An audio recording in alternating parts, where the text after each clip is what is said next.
The first time the river spoke, Adise was washing her hands in it, thinking about nothing at all. The water curled around her wrists and whispered her name. Not loudly, not kindly, just enough to make her freeze. She looked around. No one.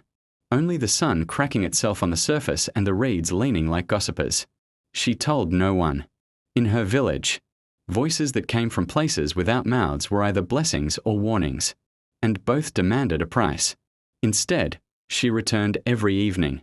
The river spoke of small things at first, where the fish hid, when rain would fall, which paths were safest after dark. Adise listened, and her life grew easier in quiet ways. Then the river began to ask questions. Why do you walk alone?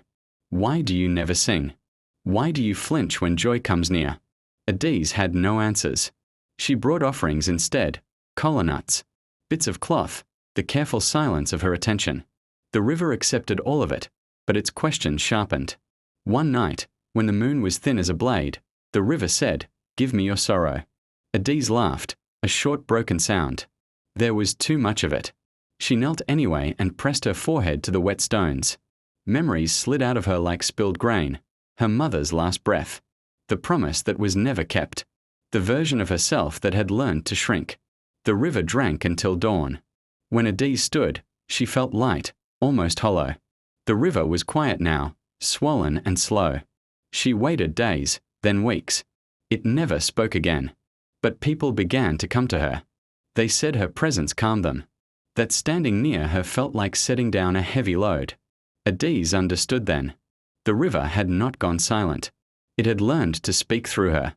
She moved through the village differently, slower, attentive. When disputes flared, her words fell like cool water, and tempers eased without anyone knowing why. Children slept better after sitting with her. Old men stopped clenching their fists in their dreams. Adise never claimed power. She simply stayed, breathing evenly, letting what had been given to her pass on. And sometimes, at dusk, when the river caught the light just right, she felt a gentle pressure in her chest, like a thank you that did not need a voice. She no longer feared silence. She had learned it could carry whole worlds, if you listened without trying to own them. At last, finally,